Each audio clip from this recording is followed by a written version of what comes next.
Joining us now to give another perspective to these developments is Cassie Smedile, the Deputy Communications Director for the Republican National Committee.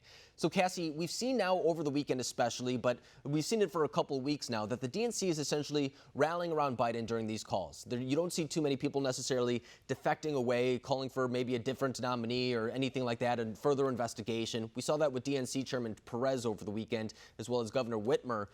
What does this tell you about the state of the Democratic Party?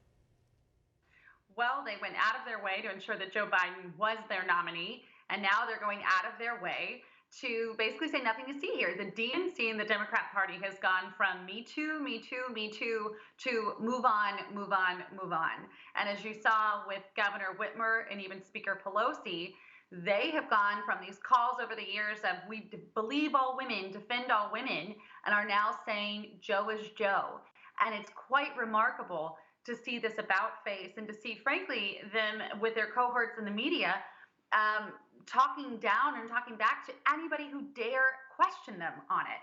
That's really important for the American people to see. Not only is it important for us to get to the truth of the matter, stop hiding the Delaware documents, but also to see how they are going absolutely out of their way to defend Joe Biden without any due process.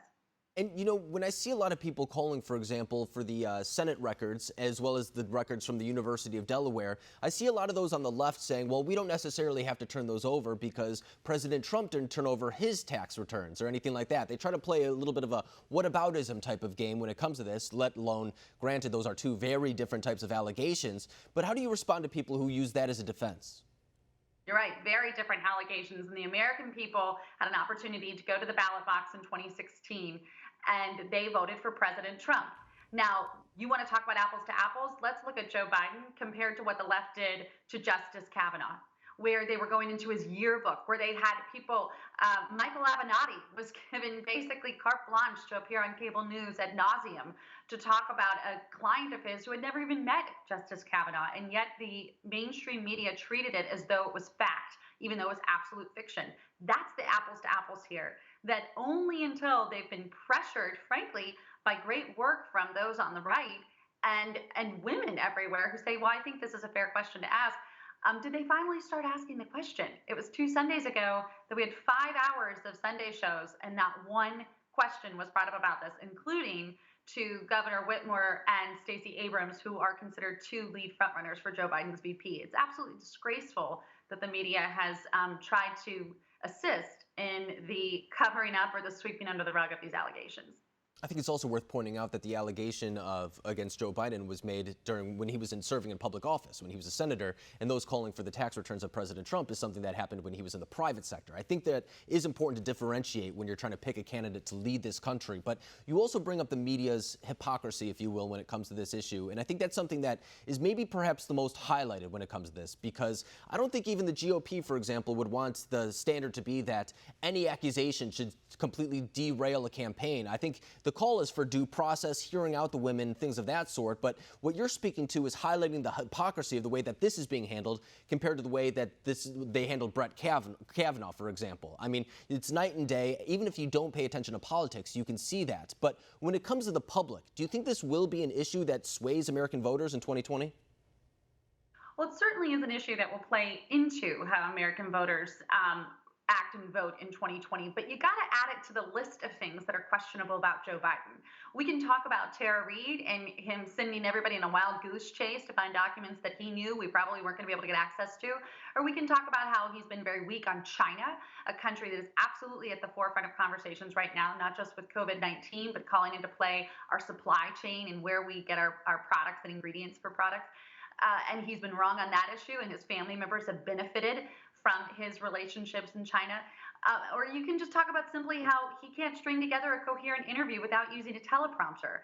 Are these the credentials of a leader? Are these the credentials of someone who's the right person for the moment? Compared to President Trump, who is leading our nation through this crisis, who is trying to find a balance between the health and the physical health of Americans and the economic health and well-being of Americans, things that Joe Biden has shown no ability to be able to do. And in fact, if I may make one more point, one of the reasons that, and the main reason that our PPE was so depleted is because under the Obama-Biden administration, they depleted it and they never replenished it. That's who the Democrats have on their ticket running against President Trump this November. And that's what we need to keep in mind as we head to the polls. And Cassie, those are all really great points, but when you're looking at the polls, for example, we see that Joe Biden has a little bit of an edge over President Trump at the moment. Do you think that as the American people start seeing more of Joe Biden, as he starts coming out and not hiding as much during this coronavirus pandemic, that he'll come down in those polling numbers? Yeah, the polls are just really too erratic right now. I just saw another poll this morning that had the president up by 3 points. So you can counter one with the other any way you go. But I do look at where the American people are in terms of the president's approval rating, the highest it's been in his presidency. I look at where people are in terms of how they're spending their time and their money. I think you and I have talked about this before. We've had more than 300,000 new volunteers join our movement just since work from home began. And we're still breaking fundraising records in thanks to small dollar donors, people who are using those $15 or $20 that are harder and harder to come by to support our president because they believe that he is the man, not just for this moment, but to lead our country back to great prosperity, as he's done once and he will do again this year and in 4 more years. So those are the types of indicators that we're paying close attention to. And I think just as they were strong and positive indicators in 16, they were accurate then, and they'll be accurate for us again in this November. Yeah, I don't think we have to remind people how infamous the 2016 polls are now viewed as acknowledging the end results. I still remember that New York Times ticker that said 99% for Hillary Clinton, and just watching it throughout the night go down to that 0 number. So it was pretty interesting to see that. And I think that you're right to say that it's a little bit too early to talk about polls for right now. But Cassie Smedile, always a pleasure speaking to you. Thank you for joining us tonight.